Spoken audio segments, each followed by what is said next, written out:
Hi ಎಲ್ರಿಗೂ ನಮಸ್ಕಾರ. ನಾನು ಇವತ್ತು ಆಲೂ ಪರೋಟನ ಯಾವ ರೀತಿ ಮಾಡೋದಂತ ತೋರಿಸ್ಕೊಡ್ತಾ ಇದ್ದೀನಿ ನೋಡಿ.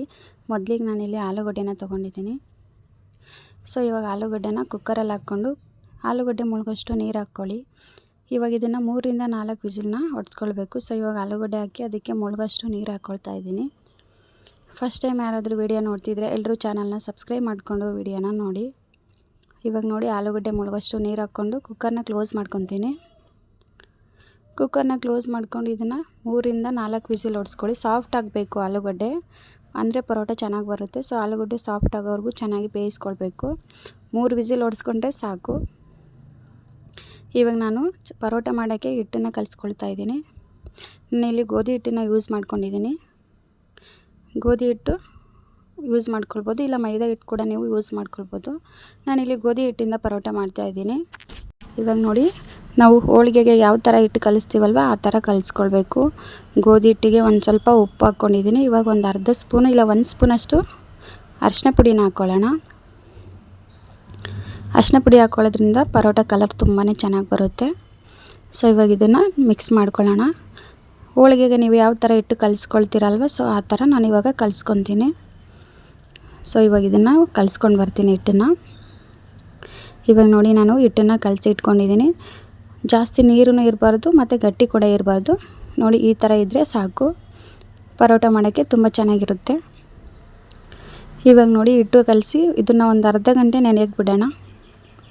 ಇವಾಗ ನಾನು ಈರುಳ್ಳಿ, ಟೊಮೊಟೊ, ಕರಿಬೇವು, ಮೆಣಸಿನ್ಕಾಯಿ, ಕೊತ್ತಂಬರಿ ಸೊಪ್ಪನ್ನ ಕಟ್ ಮಾಡಿ ಇಟ್ಕೊಂಡಿದ್ದೀನಿ ಒಗ್ಗರಣೆಗೆ. ಇವಾಗ ಒಗ್ಗರಣೆ ರೆಡಿ ಮಾಡ್ಕೊಳ್ಳೋಣ. ಒಂದು ಪಾತ್ರೆಗೆ ಎಣ್ಣೆ ಹಾಕ್ಕೊಂಡಿದ್ದೀನಿ. ಎಣ್ಣೆ ಬಿಸಿ ಆದಮೇಲೆ ಸಾಸಿವೆ, ಜೀರಿಗೆನ ಹಾಕ್ಕೊಂಡಿದ್ದೀನಿ. ಸಾಸಿವೆ ಜೀರಿಗೆ ಚಟಪಟ ಆದಮೇಲೆ ಇದಕ್ಕೆ ನಾವು ಕರಿಬೇವು ಮತ್ತು ಕಟ್ ಮಾಡಿ ಇಟ್ಕೊಂಡಿರೋ ಮೆಣಸಿನ್ಕಾಯಿನ ಮತ್ತು ಈರುಳ್ಳಿನ ಹಾಕ್ಕೊಳ್ಳೋಣ.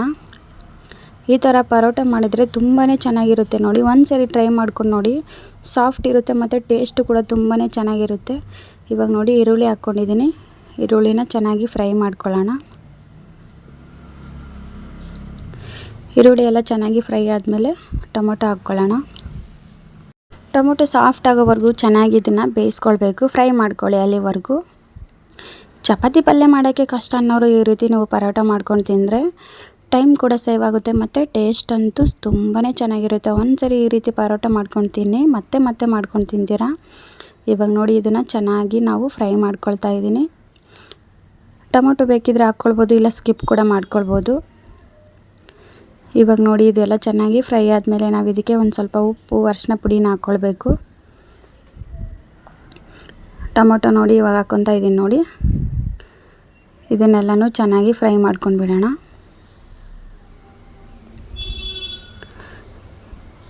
ಚಪಾತಿ ತಿಂದೇ ಇರೋರಿಗೆ ಈ ಥರ ಪರೋಟ ಮಾಡಿಕೊಡಿ, ತುಂಬಾ ಇಷ್ಟಪಟ್ಟು ತಿಂತಾರೆ. ಮಕ್ಕಳಿಗೆ ಲಂಚ್ ಬಾಕ್ಸ್ಗೆ ಅಥವಾ ಬೆಳಿಗ್ಗೆ ಬ್ರೇಕ್ಫಾಸ್ಟ್ಗೆ ತುಂಬಾ ಚೆನ್ನಾಗಿರುತ್ತೆ. ಈ ರೆಸಿಪಿ ಟ್ರೈ ಮಾಡಿ ಯಾವ ರೀತಿ ಬಂತು ರೆಸಿಪಿ ಅಂತ ಕಮೆಂಟ್ ಹಾಕಿ. ಇವಾಗ ನೋಡಿ ಚೆನ್ನಾಗಿ ಫ್ರೈ ಮಾಡ್ಕೊಂಡಿದ್ದೀನಿ. ಇದಕ್ಕೆ ಒಂದು ಸ್ವಲ್ಪ ಉಪ್ಪು ಹಾಕ್ಕೊಳ್ಳೋಣ.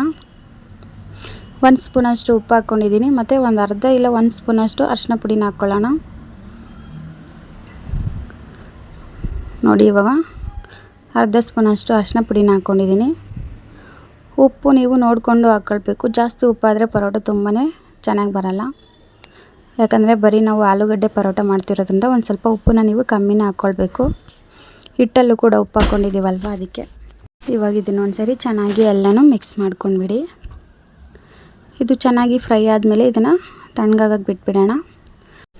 ನಾನು ಕುಕ್ಕರಲ್ಲಿ ಆಲೂಗಡ್ಡೆನ ಬೇಯಿಸೋಕೆ ಇಟ್ಟಿದ್ದೀನಲ್ವ, ಸೊ ಅದನ್ನು ನೋಡೋಣ. ಇವಾಗ ನೋಡಿಬಿಟ್ಟು ಒಂದು ಸ್ವಲ್ಪ ತಣ್ಣಗಾದ್ಮೇಲೆ ಆಲೂಗಡ್ಡೆ ಸಿಪ್ಪೆನ ತೆಗೆದಿಟ್ಕೊಳ್ತೀನಿ. ಇವಾಗ ನೋಡಿ ಇದು ತಣ್ಣಗಾಗಕ್ಕೆ ಬಿಟ್ಬಿಡೋಣ. ನಾನು ನೋಡಿ ಇವಾಗ ಆಲೂಗಡ್ಡೆ ಬೇಯಿಸ್ಕೊಂಡಿದ್ದೀನಿ. ಸೊ ಇವಾಗ ನೋಡಿ ಆಲೂಗಡ್ಡೆ ತಣ್ಣಗಾಗಕ್ಕೆ ಬಿಟ್ಟಿದ್ದೀನಿ. ಇವಾಗ ಸಿಪ್ಪೆ ತೆಗೆದುಬಿಟ್ಟು ಇದನ್ನು ಸ್ಮ್ಯಾಶ್ ಮಾಡಿ ಇಟ್ಕೊಂಡಿದ್ದೀನಿ ನೋಡಿ. ಈ ಥರ ಸ್ಮ್ಯಾಶ್ ಮಾಡಿ ಇಟ್ಕೊಂಡಿದ್ದೀನಿ. ಈ ಥರ ಸಾಫ್ಟಾಗಿ ಆಲೂಗಡ್ಡೆನ ಬೇಯಿಸ್ಕೊಂಡ್ರೆ ಪರೋಟ ಚೆನ್ನಾಗಿ ಬರುತ್ತೆ. ಇವಾಗ ನಾವು ಮಾಡ್ಕೊಂಡಿರೋ ಒಗ್ಗರಣೆಗೆ ಈ ಬೇಯಿಸಿಟ್ಕೊಂಡಿರೋ ಆಲೂಗಡ್ಡೆನ ಚೆನ್ನಾಗಿ ಮಿಕ್ಸ್ ಮಾಡ್ಕೊಂಡ್ಬಿಡಿ. ಸೊ ಇವಾಗ ಆಲೂಗಡ್ಡೆನೆಲ್ಲ ಅದರಲ್ಲಿ ಹಾಕ್ಕೊಂಡು ಚೆನ್ನಾಗಿ ಒಂದ್ಸರಿ ಮಿಕ್ಸ್ ಮಾಡ್ಕೊಂಡ್ಬಿಡೋಣ. ಆಲೂಗಡ್ಡೆ ತುಂಬಾ ನೋಡಿ ಎಷ್ಟು ಚೆನ್ನಾಗಿ ಸಾಫ್ಟಾಗಿ ಬೇಯಿಸ್ಕೊಂಡಿದ್ದೀನಿ. ಗಟ್ಟಿ ಇದ್ದರೆ ಪರೋಟ ಚೆನ್ನಾಗಿ ಬರಲ್ಲ. ಸೊ ನೀವು ಇದೇ ಥರನೇ ಸಾಫ್ಟಾಗಿ ಬೇಯಿಸ್ಕೊಳ್ಬೇಕು. ಇವಾಗ ಒಂದ್ಸರಿ ಚೆನ್ನಾಗಿ ಇದನ್ನು ಕಲಿಸ್ಕೊಂಡು ಬಿಡೋಣ. ಕೈಯಿಂದ ಬೇಕಿದ್ರೆ ನೀವು ಇದನ್ನು ಕಲಿಸ್ಕೊಳ್ಬೋದು. ಇವಾಗ ನೀವು ನೋಡಿ ಇದು ಗಟ್ಟಿಯಾಗಿಲ್ಲ, ಒಂದು ಸ್ವಲ್ಪ ನೀರು ಥರ ಅನಿಸ್ತಾ ಇದೆ ಅಲ್ವಾ, ಉಂಡೆ ಮಾಡೋಕ್ಕೂ ಬರ್ತಾಯಿಲ್ಲ. ಏನೂ ಇಲ್ಲ, ಈ ಥರ ಸ್ವಲ್ಪ ಸ್ವಲ್ಪ ತೊಗೊಂಡು ಈ ಥರ ಪ್ಲೇಟಲ್ಲಿ ಇಟ್ಬಿಡಿ. ಒಂದು 10 ನಿಮಿಷಕ್ಕೆ ಅದು ಗಟ್ಟಿಯಾಗಿಬಿಡುತ್ತೆ. ಆವಾಗ ನೀವು ಪರೋಟ ಮಾಡ್ಕೊಳ್ಬೋದು. ನಾನು ಇವಾಗ ಎಲ್ಲನೂ ಈ ಥರ ಉಂಡೆ ಮಾಡಿಬಿಟ್ಟು ಒಂದು ಪ್ಲೇಟಲ್ಲಿ ಇಟ್ಕೊಳ್ತೀನಿ. ಈ ಥರ ಚಿಕ್ಕ ಚಿಕ್ಕದಾಗಿ ನೀವು ಯಾವ ಸೈಜಲ್ಲಿ ಪರೋಟ ಮಾಡ್ತೀರಾ ಆ ಸೈಜಲ್ಲಿ ಉಂಡೆನ ಮಾಡಿ ಇಟ್ಕೊಂಬಿಡಿ. ನಿಮಗೆ ಪರೋಟ ಮಾಡೋಕ್ಕೂ ಕೂಡ ಒಂದೊಂದು ತೊಗೊಂಡು ಮಾಡ್ಕೊಳ್ಬೋದು, ತುಂಬಾ ಈಸಿಯಾಗಿ ಮಾಡ್ಕೊಳ್ಬೋದು. ನೋಡಿದ್ರಲ್ವ, ಈ ಥರ ಮಾಡಿ ಇಟ್ಕೊಂಡ್ರೆ ಗಟ್ಟಿಯಾಗಿಬಿಡುತ್ತೆ ಒಂದು 10 ನಿಮಿಷಕ್ಕೆಲ್ಲ. ತುಂಬ ಸಿಂಪಲ್, ನಾವು ಹೋಳಿಗೆ ಯಾವ ಥರ ಮಾಡ್ಕೊತೀವಲ್ಲೋ ಆ ಥರ ಈ ಥರ ರೌಂಡ್ ಮಾಡಿ ಇಟ್ಕೊಂಡ್ಬಿಟ್ರೆ ಆಯಿತು, ಪರೋಟ ಬೇಗನೆ ಮಾಡ್ಕೊಳ್ಬೋದು. ಎಲ್ಲನೂ ನಾನು ಇದೇ ಥರನೇ ಮಾಡಿ ಇಟ್ಕೊಳ್ತೀನಿ. ವಿಡಿಯೋ ನೋಡೋರು ಚಾನಲ್ನ ಸಬ್ಸ್ಕ್ರೈಬ್ ಮಾಡಿಕೊಂಡು ವಿಡಿಯೋ ನೋಡಿ. ಇವಾಗ ನೋಡಿ ಎಲ್ಲ ರೆಡಿ ಮಾಡಿ ಇಟ್ಕೊಂಡಿದ್ದೀನಿ. ಇವಾಗ ನೋಡಿ ಹಿಟ್ಟು ಚೆನ್ನಾಗಿ ನೆನೆದಿದೆ. ಇವಾಗ ನಾವು ಪರೋಟ ಮಾಡ್ಕೊಳ್ಳೋಣ. ನೀವು ಯಾವ ಸೈಜಲ್ಲಿ ಪರೋಟ ಮಾಡ್ತೀರಾ ಅಷ್ಟು ಹಿಟ್ಟನ್ನು ತೊಗೊಳ್ಬೇಕು. ಸೇಮ್ ನೀವು ಹೋಳಿಗೆ ಯಾವ ಥರ ಮಾಡ್ತೀರಲ್ವ ಅದೇ ಪ್ರೊಸೆಸ್ಸಲ್ಲಿ ಇದನ್ನು ಕೂಡ ನೀವು ಮಾಡ್ಕೊಳ್ಬೋದು. ಇವಾಗ ಒಂದು ಸ್ವಲ್ಪ ಕೈಗೆ ಎಣ್ಣೆನ ಹಚ್ಕೊಂಡು ಕಲಸಿಟ್ಕೊಂಡಿರೋ ಹಿಟ್ಟನ್ನು ತೊಗೊಂಡು ನೋಡಿ ಈ ಥರ ಮಾಡಿಕೊಂಡು ಇದರೊಳಗಡೆ ನಾವು ಆಲೂಗಡ್ಡೆನ ಫಿಲ್ ಮಾಡ್ಕೊಳ್ಬೇಕು. ಹೋಳಿಗೆಯಲ್ಲಿ ನಾವು ಹೂರ್ಣನ ಯಾವ ಥರ ಫಿಲ್ ಮಾಡ್ಕೊತೀವಲ್ವ, ಸೊ ಅದೇ ಥರನೇ ಇದನ್ನು ಕೂಡ ಆಲೂಗಡ್ಡೆ ನಾವು ರೌಂಡ್ ಮಾಡಿ ಇಟ್ಕೊಂಡಿದ್ದಲ್ವ, ಸೊ ಈ ಥರ ನೋಡಿ. ಆವಾಗ ನೀರಿರೋದು ನೋಡಿ ಇವಾಗ ಚೆನ್ನಾಗಿ ಗಟ್ಟಿಯಾಗಿ ಆಗಿದೆ ಅಲ್ವಾ. ಈ ಥರ ಸ್ಮೂತ್ ಇದ್ದರೆ ಪರೋಟ ಕೂಡ ತುಂಬಾ ಸ್ಮೂತ್ ಬರುತ್ತೆ. ಇವಾಗ ಏನಿಲ್ಲ, ಈ ಥರ ನೋಡಿ ಹೋಳಿಗೆನ ನಾವು ಯಾವ ಥರ ಫಿಲಪ್ ಮಾಡ್ತೀವಿ ಆ ಥರ ಫಿಲಪ್ ಮಾಡಬೇಕಷ್ಟೆ. ಈ ಥರ ಚೆನ್ನಾಗಿ ರೌಂಡ್ ಮಾಡಿ ಫುಲ್ ಕವರ್ ಮಾಡ್ಕೊಂಡ್ಬಿಡಿ. ಇದನ್ನೆಲ್ಲ ಎಕ್ಸ್ಟ್ರಾ ಏನಾದರೂ ಬಂದರೆ ಇದನ್ನು ತೆಗೆದಿಟ್ಕೊಂಡ್ಬಿಡಿ. ಇವಾಗ ನಾನು ಹಂಚು ಕಾಯಕ್ಕೆ ಇಟ್ಟಿದ್ದೀನಿ ನೋಡಿ. ಸೊ ಇದನ್ನು ಈ ಥರ ಮಾಡಿಕೊಂಡು ಕೈಯಲ್ಲೇ ತಟ್ಕೊಳ್ತೀನಿ ನಾನು. ನೀವು ಬೇಕಿದ್ದರೆ ಕವರಲ್ಲಿ ಕೂಡ ತಟ್ಕೊಳ್ಬೋದು. ನಾನು ಜಸ್ಟ್ ಈ ಥರ ಕೈಯಲ್ಲೇ ತಟ್ಕೊಂಡು ಪರೋಟ ಮಾಡ್ಕೊಳ್ತಾ ಇದ್ದೀನಿ. ಸಿಂಪಲ್ಲಾಗಿ ಮಾಡ್ಕೊಳ್ಬೋದು ನೀವು ಇದನ್ನು.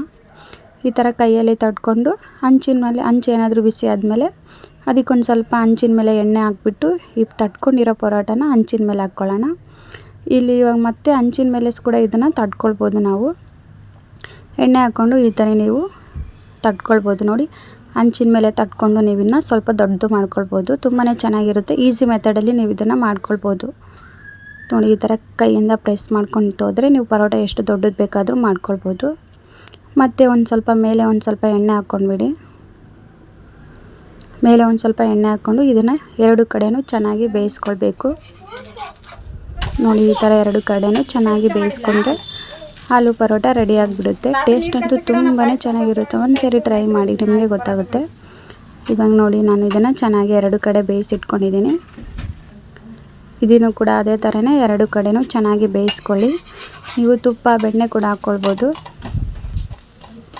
ನೋಡಿದ್ರಲ್ವಾ ಯಾವ ಥರ ಆಲೂಗಡ್ಡೆ ಪರೋಟನ ಸಿಂಪಲ್ಲಾಗಿ ಮಾಡ್ಕೊಳ್ಳೋದು ಅಂತ.